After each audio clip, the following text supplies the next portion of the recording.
Gold trusted gold buyers మీరు తాకట్టు పెట్టిన బంగారాన్ని విడిపించి ఈ రోజు ఉన్న మార్కెట్ ధరకు కొనబడును.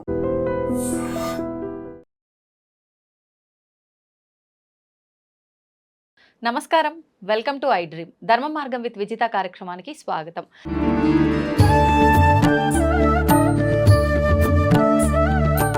ప్రస్తుతం మనతో పాటు ఉన్నారు ప్రముఖ తంత్ర జ్యోతిషులు, జ్యోతిష రత్న, జ్యోతిష సామ్రాట్ చింతా రుక్మాంగదరావు గారు. ఇప్పుడు వారితో మాట్లాడి మరిన్ని విషయాలు తెలుసుకుందాం. నమస్తే అండి. మాతృదేవోభవ, పితృదేవోభవ, ఆచార్య దేవోభవ. షష్ఠగ్రహ కూటమి, కొంతమంది షడ్గ్రహ కూటమి అని కూడా అంటున్నారు. అసలు ఏంటి షష్ఠగ్రహ కూటమి? మార్చి 29న రాబోతుందని చెప్పి కొంతమంది 1-2 రోజులే ఉంటుంది దాని ప్రభావం అని చెప్పి, మరికొంతమంది ఒక 2 నుంచి 3 నెలలు ఉంటుంది అని చెప్పి, తీవ్రమైన ఇబ్బందులు రాబోతున్నాయని చెప్పి కొంతమంది, లేదు పాజిటివ్గా ఉంటుందని కొంతమంది. అసలు ఏంటి షష్ఠగ్రహ కూటమి యొక్క విధానం ఎలా ఉండబోతోంది? ఇప్పుడు ఈ మార్చి 29న జరగబోయేటువంటి ఈ షష్ఠగ్రహ కూటమికి సంబంధించి చర్చోపచర్చలు, వాదోపవాదాలు, ఎన్నో తర్కమీమాంసలు చాలా హల్చల్ చేస్తున్నాయి. అవునండి. షష్ఠగ్రహ కూటమి అంటే 6 గ్రహాల కలయిక. ఒక ఓల్వో బస్సు ఉంది, మనం రోడ్ సైడ్ ఫోన్ మాడుతుంటే మన పక్కగా వెళ్తుంది. అది ఎలా వెళ్తుంది? 150 కిలోమీటర్స్ అండ్ అబోవ్ స్పీడ్ కూడా వెళ్ళగలుగుతుంది. మన వస్త్రాలు కూడా ఇలా రెఫరపలాడతాయి, వెంట్రుకలు కూడా లేస్తాయి. ఏంది పక్కన శబ్దం అనేలోగా కంటికి కనిపించి వెళ్ళిపోతుంది, అంత స్పీడ్లో పోతుంది. ఒక్కో గ్రహము ఒక ఓల్వో బస్సు అనుకుంటే, ఒక చిన్న బస్ స్టాండ్లో ఒక 6 బస్సులు వచ్చేసాయి అనుకుందాం. ఒక చిన్న ఇరుకైన బస్ స్టాండ్లోకి అనుకోకుండా రావాల్సి వచ్చి తప్పని పరిస్థితుల్లో 6 బస్సులు వచ్చేసాయి లోపలికి. ఇవంతా యమ స్పీడ్గా పోతాయి. మరి ఇవి రివర్స్ ఒక బస్సు ఎత్తాలంటే వెనక ఒక బస్సు తగులుతుంది, ముందుకు పోలంటే ఒక బస్సు తగులుతుంది. అన్ని హార్న్లు కొడుతున్నాయి, ఏది ఎలా పోలో అర్థం కాలేదు. అందరూ ఎక్స్పర్ట్ డ్రైవర్సే. మరి ఎలా ఉంటుంది పరిస్థితి? ఆ బస్ స్టాండ్లో కొంచెం క్లిష్టంగానే ఉంటుంది. ఆ టైం పడుతుంది. అవన్నీ ముందుకి వెనక్కి ఒకదానికి తగలకుండా సర్దుకొని దేనికాటి అది బయట వెళ్ళడానికి టైం పడుతుంది. అప్పటి వరకు డ్రైవర్లు ఎంత టాలెంట్ ఉన్నా కానీ 4వ గేరేసి తోలలేరు. అట్లా ఫస్ట్ గేరేసి తోలలేరు. మెల్లగా రివర్స్ కొంత, ముందుకు కొంత, వెనక్కి కొంత ఉంటుంది. ఇలా గ్రహాలు మీనరాశిలోకి ప్రవేశిస్తున్నాయి. 6 గ్రహాలు 29వ తేదీకి మీనరాశి అనేటువంటి ఒక బస్ స్టాండ్లోకి 6 గ్రహాలు అనే బస్సులు వెళ్తున్నాయి. కొంత గజిబిజి వాతావరణం అయితే ఏర్పడుతుంది. ప్రతి గ్రహానికి 6వ లెవెల్ ఉంటుంది. చుట్టూ వలయాలు ఉంటాయి. ఈ వలయాల తాకిడి, ప్రతి ఒక్క గ్రహం యొక్క వలయాల తాకిడి మనము సోలార్ సిస్టంలో చూస్తే ప్రతి గ్రహం చుట్టూ గీతలుగా తిరుగుతూ ఉంటట్టు కనిపిస్తుంది. ఇవే ఆ యొక్క గ్రహం యొక్క వలయాలు, కక్షలు అంటారు. ఈ కక్షలన్నీ కలుస్తాయి. ఇప్పుడు మనము వెళుతూ ఉంటే ఒక దారిలో ఒక డ్రైనేజీ పోతూ ఉంటుంది. ఆ డ్రైనేజీ యొక్క కక్ష కొంత దూరం వరకు బ్యాడ్ స్మెల్ వస్తూ ఉంటుంది. ఆ దాటే వరకు మనము కక్షి పడ్డం పెట్టుకునో ఇబ్బంది పడతాం. అది దాని యొక్క కక్ష. ఇంకో చోట వెళ్తే ఒక అద్భుతమైన అత్తరు ఉన్నటువంటి షాప్ వస్తుంది. ఆ షాప్ మనకు ఐడెంటిఫై కాకపోయినా ఆ షాప్ యొక్క ఆరా, ఆ వాసన రూపంలో అద్భుతంగా ఉంటుంది. అక్కడికి వెళ్ళగానే మనము అద్భుతంగా ఫీల్ అవుతాం. అది ఆరా లెవెల్, దాని యొక్క శక్తి. ప్రతి ఒక్క వస్తువుకి ఒక ఆరా ఉంటుంది. చాక్లెట్ పేపర్ కూడా ఆరా ఉంటుంది. చెక్ చేస్తే కొంతమేర దాని శక్తి అంతా కనిపెట్టచ్చు. డోలన విద్య అంటారు. ఆ డోలన విద్య ద్వారా ప్రతి వస్తువు యొక్క కనిపెట్టచ్చు. సైంటిఫిక్గా ప్రూవ్ ప్రపంచంతో యాక్సెప్ట్ చేసింది. మరి గ్రహాలకు చాలా అతీతమైనటువంటి శక్తి ఉంటుంది. ఈ యొక్క 6 గ్రహాల యొక్క ఆరా లెవెల్స్ ఒకే చోట కలవడం, అది మీనరాశిలో. మరి మీనరాశి అంటే ఏమి? కాలపురుషుడికి 12వ స్థానం. అది మేషరాశికి వెనుక రాశి. మేషం నుంచి స్టార్ట్ చేస్తే మీనంతో ఎండ్ అవుతుంది. అంటే వ్యయస్థానము, ఎండ్ అయిపోతుంది. కాబట్టి వ్యయము అంటే నష్టము. కాలపురుషుని నష్టములో 6 గ్రహాలు కలుస్తున్నాయి. మరి మీనరాశి అంటే చేపలు 2 ఆపోజిట్ ఉంటాయి. సముద్రము, మీనరాశి అంటే జలరాశి. మరి సముద్రంలోకి అన్ని గ్రహాలు వస్తున్నాయి. సముద్రంలోకి అన్ని గ్రహాలు వస్తుంటే సముద్రంలో జీవులన్నీ బయటకు వస్తున్నాయి. ఒక సముద్రం తీరంలో షార్కులు వచ్చేసాయి, ఇంకో సముద్రంలో తాబేళ్లు బయటకు వచ్చేసాయి, ఇంకో చోట డూమ్స్ డే ఫిష్ అని, అరుదైన చేపని, ఏదో అన్కంఫర్ట్ ఫీల్ అవుతూ ఉంటేనే కదా అవి బయట వచ్చేస్తాయి. వాటికి తగినటువంటి జీవన విధానము సముద్రంలో ఉంటే అక్కడ ఏదో గజిబిజి గందరగోళం జరుగుతూ ఉంటే అవి బయటకు వచ్చేస్తున్నాయి. చేపకు నీటిలో బలం, అటువంటి నీటిలో బలం ఉన్న చేప అక్కడ బలం లేక బయట వచ్చినట్టే కదా. అంటే ఈ గ్రహాలన్నీ అక్కడ కలుస్తున్నప్పుడు అక్కడ గందరగోళ పరిస్థితి జరుగుతూ ఉంది కాబట్టి ఇవన్నీ బయటకు వస్తున్నాయి అనే సంకేతాలు ప్రకృతి పరంగా తెలుస్తున్నాయి. అంటే ఈ మీనరాశి అనేది చివరి రాశి కాలపురుషునికి, అక్కడికి షష్ఠగ్రహ 6 గ్రహాలు కలవడము అరుదుగా ఎన్నో సంవత్సరాలకు ఒకసారి. మరి శని భగవానుల వారు అయితే 30 సంవత్సరాలకు తర్వాత వెళ్తున్నారు అక్కడికి. ఇంతకుముందు 30 సంవత్సరాల ముందు అక్కడ ఉన్నాడు ఆయన. 30 సంవత్సరాల తర్వాత వెళ్తుంటే ఆయనకి ఎదురుగా ఇంకొక 5 గ్రహాలు ఉన్నాయి ఆడ రెడీగా, అన్నీ అసెంబ్లీ అవుతున్నాయి. కాబట్టి మిత్రగ్రహాలు, శత్రుగ్రహాలు, వేగంగా వెళ్ళేవి, స్లోగా వెళ్ళేవి. అక్కడ రాహు ఉన్నాడు, ఆయన వెనక్కి తిరుగుతాడు, ఆయన వెనక్కి వస్తున్నాడు. శనేశ్వరుడు ఆయనకి ఎదురుగా వెళ్తున్నాడు. చంద్రుడు అక్కడే ఉన్నాడు. అమావాస్య సమయంలో చంద్రుడికి బలమే ఉండదు, చంద్రుడు కనిపించడు. రవి గ్రహం అక్కడే ఉంది. రవి అన్నప్పుడు రవి వచ్చి ఉష్ణగ్రహము, వేడి నిప్పుని నీళ్ళలో వేసి ఏమవుతుంది, శక్తిని కోల్పోతుంది. రవి గ్రహం మెయిన్ రాశిలో ఉంటే శక్తిని కోల్పోతుంది. చంద్రుడు అక్కడే ఉన్నాడు. చంద్రుడు జలకారకుడు అక్కడ ఏం చేసిన అమావాస్య రోజు వెళ్తున్నాడు. బుధుడు ఉన్నాడు, వక్రంలో ఉన్నాడు. శుక్రుడు ఉన్నాడు, వక్రంలో ఉన్నాడు. అంటే గ్రహాల యొక్క స్థితి కంఫర్ట్గా లేదు అక్కడ. బుధ శుక్రులు వక్రంలో ఉన్నారు. చంద్రుడు చంద్రుడు అమావాస్య సమయంలో క్షీణించి ఉంటాడు. రవిగ్రహానికి మీనంలో బలం లేదు. అగ్నితత్వ రాశికి, అగ్నితత్వ గ్రహానికి జలతత్వంలో బలం లేదు. రాహువు దరిదాపుల్లో మీనరాశిని వదిలేసే పరిస్థితిలో ఉన్నాడు. శనేశ్వరుడు కుంభరాశి నుంచి, భూతత్వ రాశి నుంచి జలతత్వ రాశిలోకి వెళ్తున్నాడు. అంటే పంచభూతాత్మకమైనది ప్రకృతి. ఆ జలతత్వంలోకి అగ్నితత్వ రాశి, అన్ని రకాల గ్రహాలు వెళ్తున్నాయి. 180 degreesలో కేతు గ్రహం చూస్తూ ఉంది కన్యా రాశి నుంచి. 5 గ్రహాలు అక్కడ అవస్థపడుతూ ఉంటే అదే రాశి పైన, అదే స్థానం పైన చూపు కేతువుకుంది. కాబట్టి షష్టగ్రహ కూటమి అన్నారు. ఇక్కడ వచ్చేకాడికి ఏదైతే జలరాశి అన్నామో జలచరాలన్నీ బయట వస్తున్నాయి. ఇది ఉన్న వాస్తవమే. పలు రకాల చర్చలు, పలు రకాల పండితులు, పలు రకాల విశ్లేషణలతో వారి జ్ఞానం కొద్దిగా వివరించారు. ఇది నాకు తెలిసినటువంటి వివరణ నేను ఇస్తున్నాను. వీరబ్రహ్మేంద్ర స్వామి, శ్రీ పోతులూరు వీరబ్రహ్మేంద్ర స్వామి, ఆయన ఆనందనామ సంవత్సరం సజీవ సమాధిలోకి వెళ్ళాడు. ఆయన సజీవ సమాధి బ్రహ్మంగారి మఠంలో ఉంది, కడప జిల్లాలో కందిమల్లాయపల్లిలో ఉంది. ఆయన ఆనందనామ సంవత్సరం, ఆ సంవత్సరం పేరే ఏమి, ఆనందనామ సంవత్సరం. అంటే సుమారు ఎన్ని సంవత్సరాల క్రిందట ఇది చెప్తాను. ఆ సంవత్సరం పేరు ఆనందనామ సంవత్సరం. మామూలుగా సజీవ సమాధిలోకి వెళ్ళేటప్పుడు భక్తి జ్ఞాన వైరాగ్యాలతో వెళ్తారు. ఆయన అదే భక్తి జ్ఞాన వైరాగ్యాలతో పాటు సంతోషంగా వెళ్ళాడు. అందరికీ టాటా చెప్తూ, ఎక్కడో ఊటీ సిమ్లా టాటా వెళ్ళిపోయేటప్పుడు, టూర్ వెళ్ళేటప్పుడు ఎలా ఉంటారు సంతోషం, అలా వెళ్ళాడు ఆయన. లోకోద్ధరణ కోసం ఆయన సజీవ సమాధిలోకి వెళ్తున్నారు. జీవ సమాధి కాదు అది, సజీవ సమాధి. జీవ సమాధి అంటే జీవుడిగా ఉండి సమాధి అయిపోవడము. ప్రతి ఒక్కరు జీవ సమాధి అవుతారు, జీవుడిగా ఉంటారు, సమాధి అవుతారు. ఆయన సజీవంగా నవ్వుతూ సశరీరంతో లోపలికి వెళ్ళాడు. ఇప్పటి నుంచి 16 ఆనందాలకు నేను పైకి లేసి వస్తాను అన్నాడు. వీరభోగ వసంతరాయలుగా 6 మూరల కత్తి చేతబట్టి తెల్ల గుర్రం ఎక్కి కల్కి భగవానుడు, లేదంటే వీరభోగ వసంతరాయలుగా వస్తానన్నాడు ఆయన. మళ్ళీ ఎప్పుడు వస్తాను కూడా చెప్పాడు. 16 ఆనందాలకు అన్నాడు. అంటే ఆనందనామ సంవత్సరం నుంచి మళ్ళీ ఆనందనామ సంవత్సరానికి, మనకు తెలుగు సంవత్సరాలు, ప్రభావాది తెలుగు సంవత్సరాలు 60 ఉన్నాయి. ఆయన వెళ్ళింది ఆనందనామ సంవత్సరం. 16 ఆనందాలు అంటే ఒక ఆనందనామ సంవత్సరం ఇంకొక ఆనందనామ సంవత్సరానికి 60 సంవత్సరాలు అవుతుంది. అట్లాంటి 16 ఆనందాలు అంటే 16 × 60 960 సంవత్సరాలకు బయట వస్తాడు ఆయన. అప్పటి వరకు మెడిటేషన్ చేస్తూ ఉంటాడని అర్థం. ఇప్పుడు మనం మిడిల్లో ఉన్నాం. ఆయన చెప్పిన 960 సంవత్సరాలకు అంటే సుమారు ఒక 400 చిల్లర ఈజీగా ఉంటుంది. మరి ఆయన ఏం చెప్పాడు కాలజ్ఞానంలో? అప్పట్లోనే తాళపత్రాల్లో ఆయన ఆకులు నూరుకొని ఆ రసంతో ఈకలతో అద్దుకొని రాసి పెట్టాడు.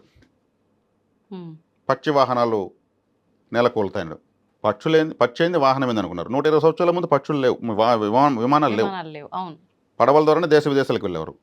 విమానం వచ్చింది. ఆ విమానంతోనే ఒక దేశాన్ని ఇంకొక దేశం నాశనం చేసే స్థాయికి తయారు చేసి పెట్టుకున్నారు. అవి పైన కూల్చితేనే పక్షి వాహనాలు కింద పడేది. నీటితో దీపాలు వెలుగుతాయన్నాడు. అప్పట్లో ఆయన రాసినప్పుడు కరెంటే లేదు. నీళ్లు పోస్తే ఎలా వెలుగుతుంది వత్తి అనుకున్నారు. మనం చూస్తున్న లైట్స్ అన్నీ కరెంటు, జలవిద్యుత్. ఓ వాటర్ ద్వారా పవర్ రెడీ అవ్వటం. నీటితో దీపాలు అని అంటే ప్రమిదలో నీళ్లు పోస్తే దీపం అనుకుంటున్నారు అందరూ. పిచ్చుకుంటున్నారు. తాగే నీటిని అమ్ముకునేరన్నాడు. అడిగితే ఒక చెంబు నీళ్ళు. ఇప్పుడు అదే టాప్ బిజినెస్ ప్రపంచంలో. అవును. మామూలు వాటర్, ప్యూరిఫైడ్ వాటర్ కూడా మనం చెంబులో ఇస్తే డౌట్గా చూస్తారు. డస్ట్ వాటర్ని ఒక మంచి బ్రాండెడ్ స్టిక్కర్ వేసి బాటిల్ ఇస్తే కళ్ళు మూసుకొని తాగేస్తారు. వాస్తవం మీరు అన్నది. నీటిని అమ్ముకుంటారన్నా, నీటిని అమ్ముకునే ఉంటున్నాం. మాయదారి మరల బొమ్మ మాటలాడేనయ్య అన్నాడు. బొమ్మ ఎలా మాట్లాడుతుంది అనుకున్నారు? ఇదే మాయదారి మరల బొమ్మ. మొబైల్ అమెరికాలో ఉన్న వ్యక్తి ఇప్పుడు మాట్లాడేయచ్చు. ఇలా ఆయన అన్నీ రాసి పెట్టేసి వెళ్ళాడు మహానుభావుడు. ఆయన చెప్పినటువంటి ఇప్పుడు షష్టగ్రహ కూటమి గురించి ఆయన చెప్పాడు. ప్రతి ఆనందనామ సంవత్సరంకి ముందు అంటే ఆనందనామ సంవత్సరం పెట్టబోయే 10 సంవత్సరాలు, ప్రతి 60 సంవత్సరాలలో ఆనందనామ సంవత్సరం ఒకటి ఉంటుంది. ఈ ఆనంద సంవత్సరానికి వెనుక ఒక 10 సంవత్సరాల పాటు కలియుగం 5000 సంవత్సరాల తర్వాత విపరీతాలు జరుగుతాయని రాశాడు. అంటే ఇప్పుడు మనం 4 లక్షల చిల్లర ఉన్నామా? కలియుగం 4,32,000 సంవత్సరాలు. దీన్ని 4 పాదాలు చేశారు. 4,32,000 డివైడెడ్ బై 4. ఓకే. ఇప్పుడు 5,126 సంవత్సరాలు ఇప్పుడు అయిందంతే. మొదటి పాదంలోనే ఉన్నాం మనం. కలియుగం అంతం ఇప్పుడు లేదు. మొదటి పాదంలోనే, అది కూడా 5,000 సంవత్సరాలు అంతం మాత్రమే. లేదు కానీ విపత్తు ఉందా? విపత్తులు జరుగుతాయి. రాసినట్టుగా ఈ ఆనందనామ సంవత్సరానికి ముందు 10 సంవత్సరాలుగా విపరీతాలు జరుగుతాయి. అంటే ఎటువంటివి? క్రోధనామ సంవత్సరం మొన్న పెట్టింది. అవును అవును. క్రోధనామ సంవత్సరం అంటే ఏమి? క్రోధం అంటే ఏమి? కోపము. కోపం. అందుకే యుద్ధాలు జరుగుతున్నాయి. రాజులు సహనం కోల్పోయారు.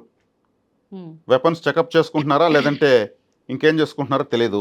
అవును. సహనం కోల్పోయారు, వేసేస్తున్నారు, ఊరిపైకి వాళ్ళు వేసేస్తున్నారు. క్రోధనామ సంవత్సరం నుంచి ఆనందనామ సంవత్సరం వరకు 10 సంవత్సరాలు ఉంది. ఈ క్రోధంతో ప్రారంభమై ఆనందంతో ఆనందనామ సంవత్సరం ప్రపంచానికి ఒక దశ నిర్దేశం తెలుస్తుంది. Okay okay. ఈ క్రోధనామ సంవత్సరం అయింది. ఇప్పుడు ఈ 10 సంవత్సరాల పాటు ప్రళయాలు విపరీతం ఉంటాయి. అంతకుముందు వికారనామ సంవత్సరం వచ్చింది, కరోనా వచ్చినప్పుడు. వికారనామ సంవత్సరం, వికారం పుట్టింది కరోనాతో. మరో సంవత్సరం ప్లవనామ సంవత్సరం అయింది. ప్లవం అంటే కోతి. First wave, second wave jump గొంతులేసిందే ప్రపంచము. సంవత్సరమే చెప్తా ఉంది కదా ప్రపంచం ఎలా ఉండబోతుందో. మరి క్రోధనామ సంవత్సరంతో ప్రారంభమైనటువంటి ప్రపంచ విపత్తులు ఆనందనామ సంవత్సరానికి ప్రపంచంతో ఒక దారికి వస్తుంది. మనకి గొడవలు వద్దు జ్ఞానోదయం అయ్యేసి మళ్ళీ ఐక్యరాజ్య సమితి లాంటి ఒక ఇదిని ఏర్పాటు చేసుకుని మళ్ళీ అప్పటి నుంచి మారుతారు. అంటే విపరీతాలు జరుగుతాయని ఆయన రాసి పెట్టాడు. యుద్ధాలు జరుగుతున్న కారణము క్రోధనామ సంవత్సరం. ఈ షష్టగ్రహ కూటమి అనేది నేను చెప్పాను కదా, శక్తివంతమైన గ్రహాలు ఒక చోట కలుస్తున్నాయనేసి. ఇది గజబిజ గపదని లాగా కన్ఫ్యూజన్ గురవుతుంది ప్రపంచం, భౌగోళిక పరిస్థితులు. కాబట్టి ఈ షష్టగ్రహ కూటమి సముద్రంలో కలుస్తుంది. సంబంధ గ్రహాలు అన్కంఫర్ట్గా ఫీల్ అవుతున్నాయి.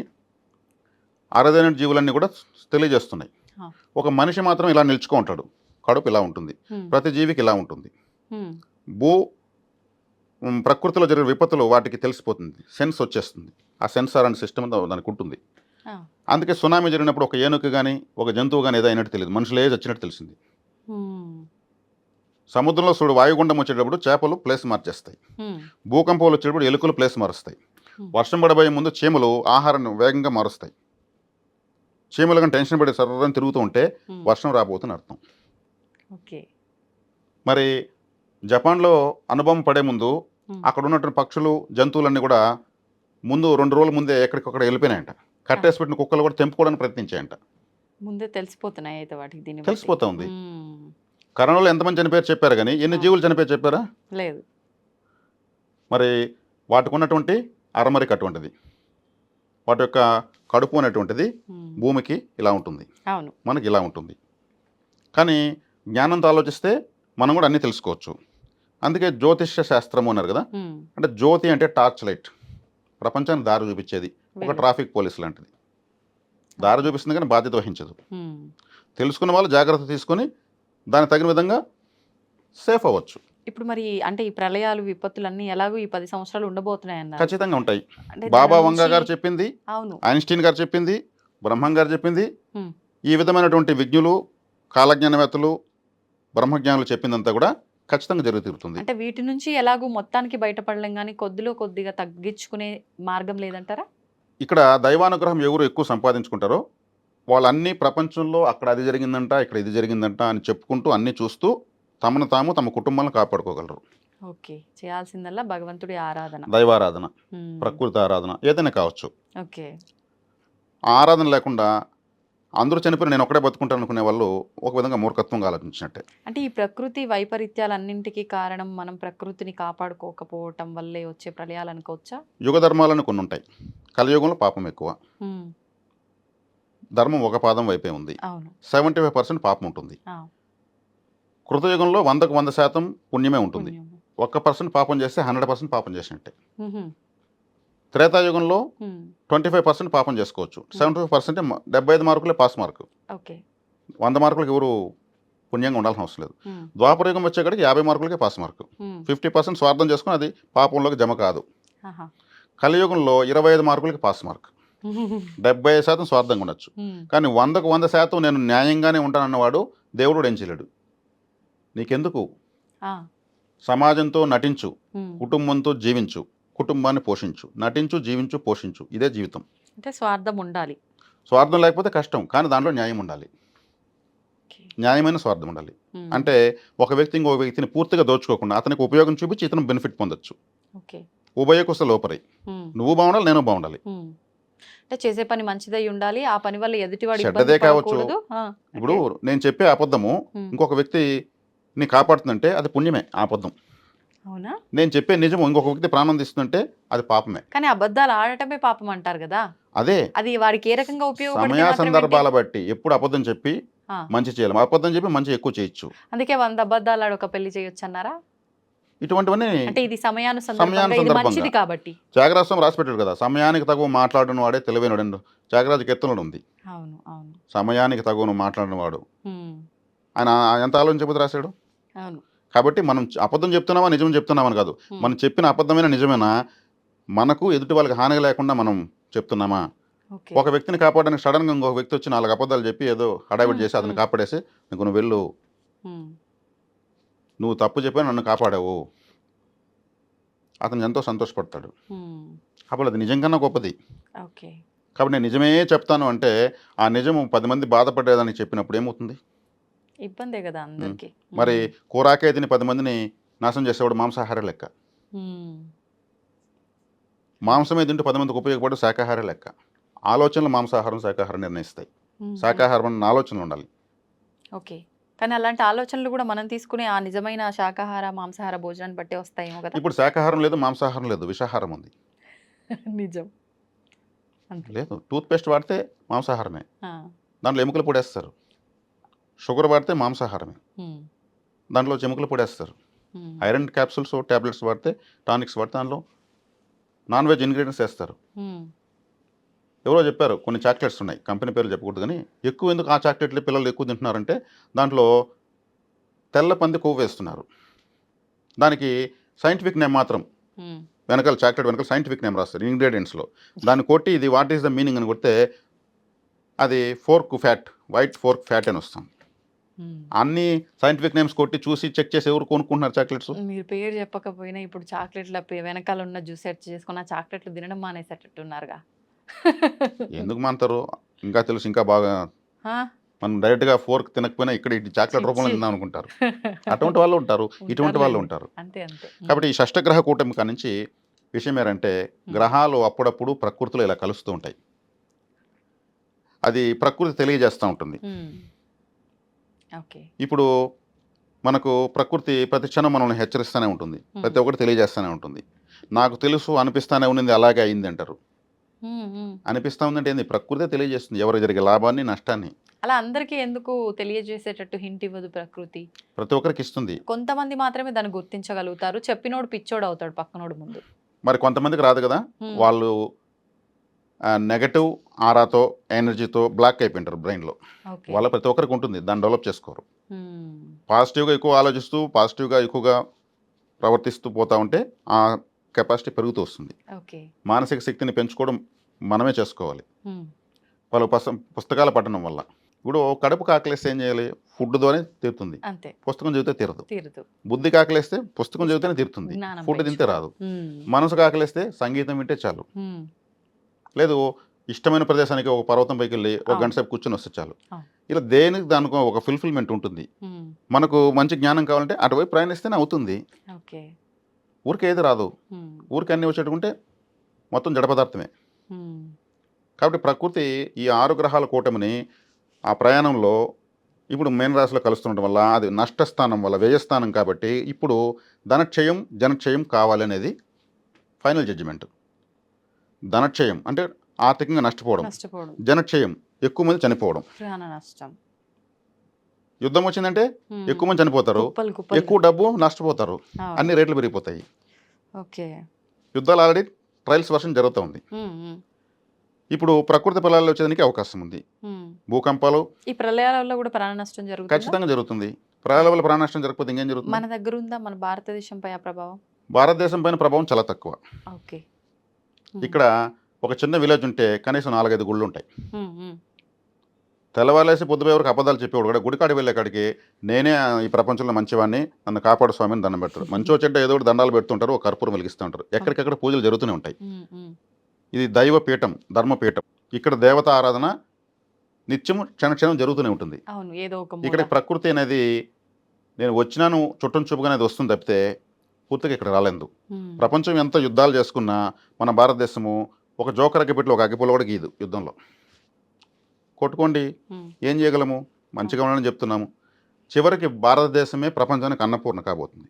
ఉమ్, ఈ రాబోయేటువంటి ఈ ప్రళయాలు, విజ్ఞులు మహానుభావులు చెప్పినటువంటి ఈ ప్రళయాల వల్ల జరిగిన నష్టం ప్రపంచానికి, ఉమ్, ఆయుధాలే ఐశ్వర్యంగా ఉన్నటువంటి ప్రపంచానికి అన్నము రామచంద్ర అంటే అన్నం పెట్టేది భారతదేశం, ఓకే. భద్రత ఇచ్చేది భారతదేశమే. అందులో ప్రపంచం భారతదేశం వైపు నడుస్తుంది ఈ దెబ్బతో.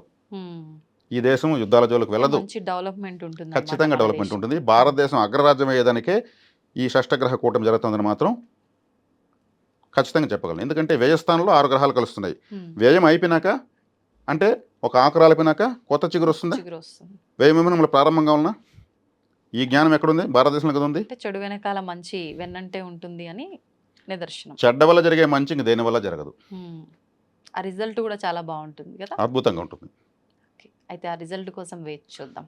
ఖచ్చితంగా. కాబట్టి ఈ షష్టగ్రహం కూటమి పలు రకాల ప్రళయాలు రావడానికి అవకాశాలు ఎక్కువ. మరి పలు రకాల కన్ఫ్యూజన్స్, వీటన్నిటి ఫలితం కూడా మన భారతదేశము ఒక దైవ మార్గంలో ప్రపంచానికి మార్గదర్శకంగా నిలుస్తుందనే దాంట్లో ఎటువంటి సందేహం లేదు. ఓకే, ధన్యవాదాలండి. ధన్యవాదాలు మేడం.